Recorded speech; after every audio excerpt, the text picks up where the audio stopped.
Ini ialah Proton Saga FLX SV 1.3 yang saya sudah pakai daripada tahun 2013 yang lepas. Maksudnya saya sudah memiliki kereta ini selama 7 tahun. Jadi pada hari ini saya nak ceritakan pengalaman saya dan betapa baiknya kereta ni dan beberapa keburukan untuk Proton Saga SV dan adakah anda patut beli sebagai kereta second hand. Jom kita tengok.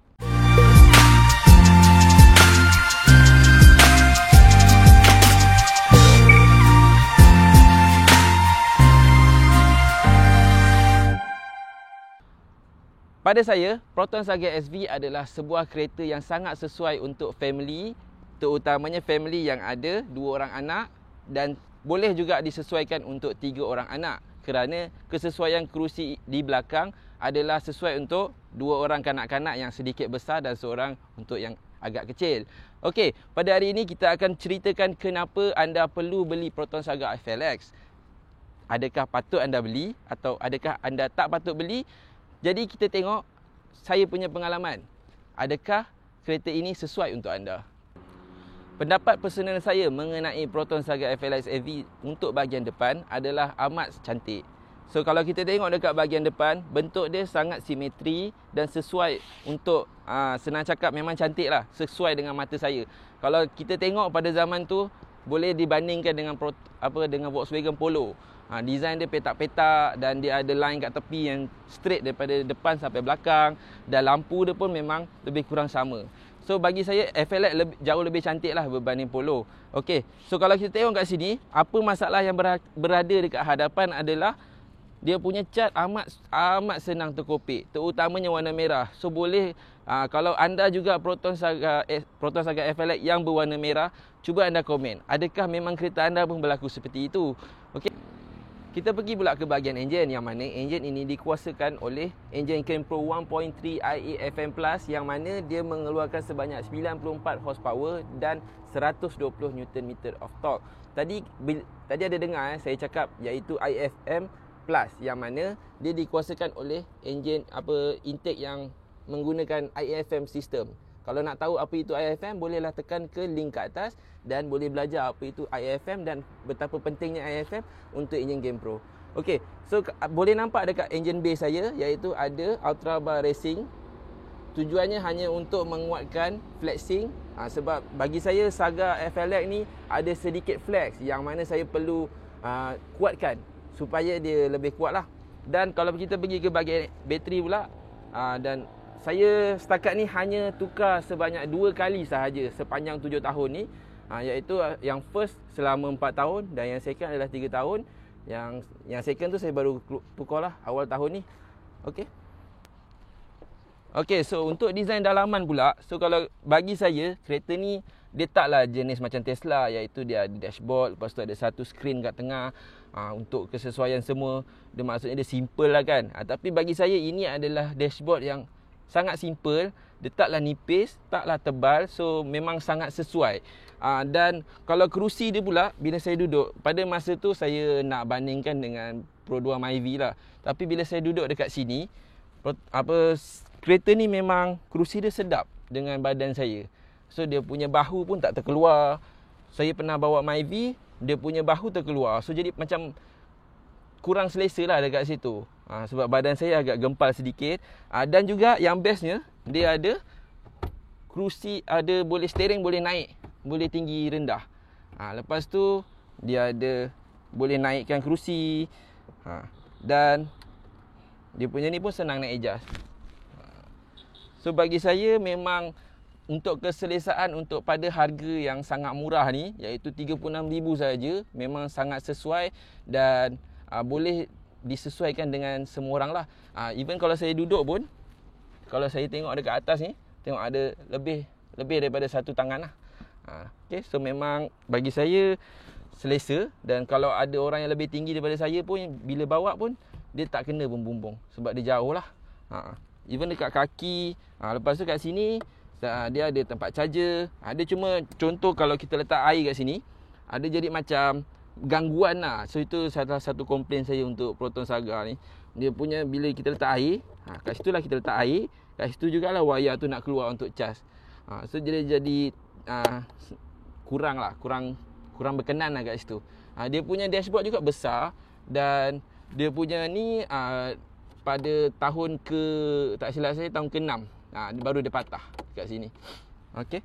Dan saya juga ada buat beberapa penambahan aksesori lah. Contohnya reverse camera dan dashcam. Sebab untuk keselamatan sendirilah bila nak undur. Dan untuk kalau nak tengok video tu kenapa saya tambah dua benda ni dan aksesori-aksesori lain yang saya wajibkan ada untuk setiap kereta, bolehlah tekan dekat link kat atas. Okey, jom kita tengok bahagian belakang pula. Saya adalah seorang pemilik kereta yang tidak suka membuat ubah suai yang terlampau banyaklah kepada kereta.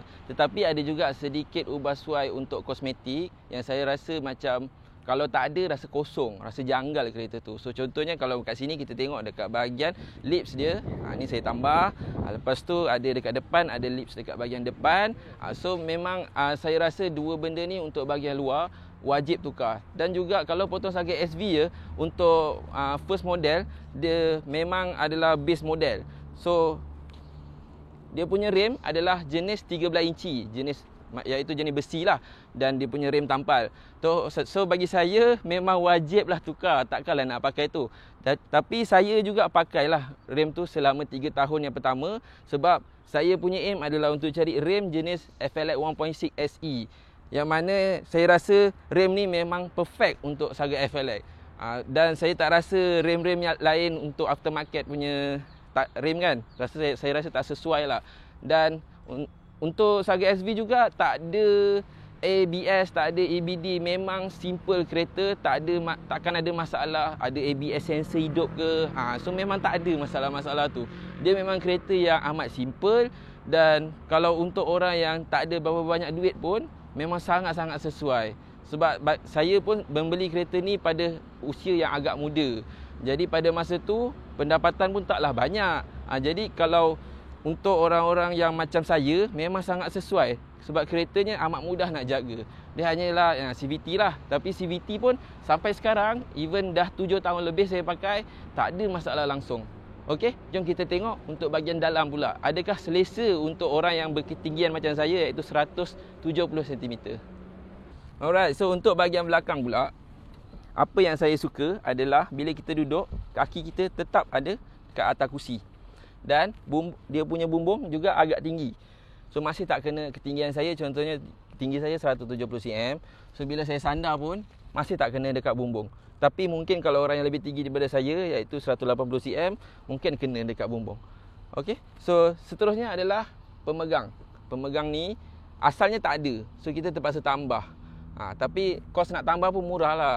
Berapa tak silap saya RM25 untuk 3. 1, 2 dan 3. So dekat pemandu memang tak boleh tambah sebab memang tak ada skrunya pun. Selain tu, kalau kita letak bolster pun ataupun letak untuk kerusi baby yang lebih besar pun masih tak ada masalah. Cuma dia tak ada ni lah, tether kat atas tak ada.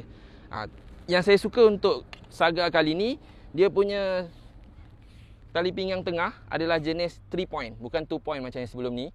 So bila 3 point, bila dia tak digunakan, dia selesa lah. Dia letak kat tengah, dia nampak cantik. So tak adalah bergumpal-gumpal kat atas kan. So kalau anda pemilik Saga FL, anda mesti rasa annoying dengan benda tu kan. So Saga FLX dah tak ada pakai 2 point lah. Dia pakai 3 point punya seat belt. Okay, so seterusnya kita akan tengok apa yang saya suka pada Saga FLX dan apa yang saya tak suka. 5 benda yang saya suka pada Saga FLX. Saga ini pakai CVT. Kenapa saya suka CVT? Sebab bila kita accelerate, dia pergi zoom. Dia tak ada macam auto. Dia lambat. CVT lagi laju. Kalau nak tengok, kita lumbakan dengan Beza. Cornering untuk kereta ni memang best. Kenapa? Sebab aku suka tayar Michelin. Walaupun dia pakai trailing arm kat belakang, tetapi bila cornering memang cun. Tak tahu kereta lain, tapi kereta ni ada tempat letak pen. Special. Aircon dia, sejuk babe. Power. Suka Proton. Walaupun dia murah, cuma RM36,000 je. Dia ada ni. Cuma bagi tahu kereta harga ni yang mana yang ada dua features ni. 5 benda yang saya tak suka pada Saga FLX. Kegunaan minyak. Nak cakap kuat pun tak lah. Tapi bila minyaknya sama kuat dengan Exora, rolling eyes. Aku bukan komplain cat dia tak bagus. Cuma itulah kalau tengok kat sini kan, design dia banyak sangat. Memanglah kereta gerakkan ada. Tapi kereta Satria aku yang dah 15 tahun tu pun tak adalah sebanyak ni. Dia kurangkan kos kat tempat-tempat yang entahlah, rasa macam tak perlu pun nak kurangkan. Contohnya ni, kapet dekat sini, iaitu sangat penting lah untuk penebat. Yang ini dihitamkan, dia tak cat. Pemegang pintu dan kat depan ada sikit hitam lah. Tak tahu kenapa, sikit sangat pun untungnya. Kereta pada tahun 2013 memang selalunya tak ada ABS pun untuk yang base model. Tapi rasanya tak banyak pun modal untuk buat ABS tu pasangkan untuk setiap model kan. Tapi dah lah tak boleh tambah ABS dia aftermarket. Tambah pastikan ada untuk ABS dan EBD yang untuk kereta-kereta anda wajib ada untuk keselamatan. CVT. Siapa suka CVT? Okey, sekarang kita akan tengok berapa lajunya Saga FLX daripada 0 hingga 100 km sejam. 3, 2, 1.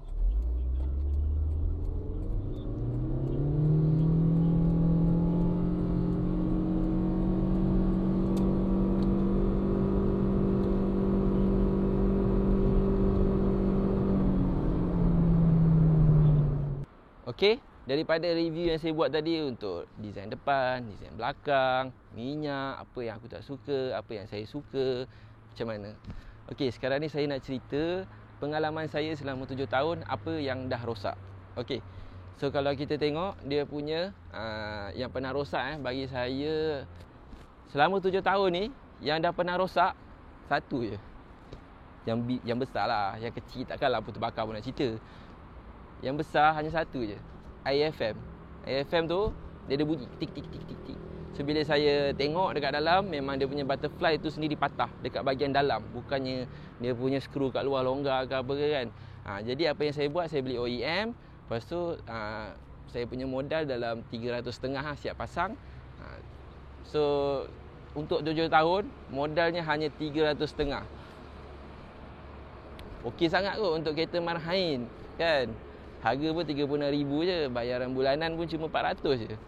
Jadi bagi saya kereta ni adalah amat sesuai untuk sesiapa pun nak beli. Tetapi pandangan peribadi saya, jika anda tahu siapa owner kereta sebelum tu dan anda tahu, maksudnya kalau anda beli tu dia punya buku tu full dekat Proton ke, saya galakkanlah beli daripada kereta tu. Tetapi kalau anda pergi dekat second hand, lepas tu anda tengok dia punya buku pun kosong. Lepas tu tak tahu pun pengalaman sebelum tu, dia punya CVT dia pernah problem ke.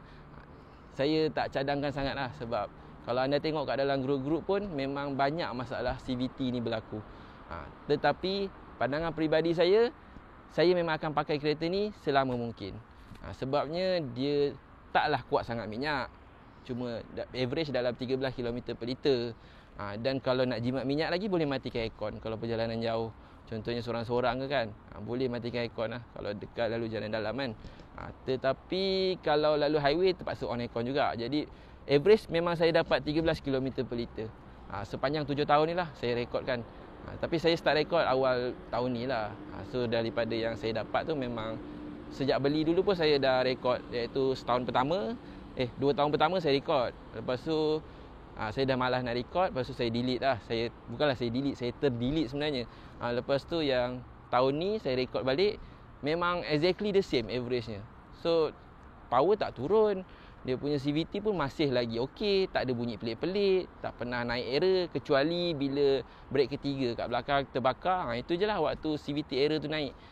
Ada sekali lah, iaitu orang bengkel dia salah masukkan minyak CVT yang tak original. Dia bila tak masuk minyak yang original ni, memang akan overheat lah.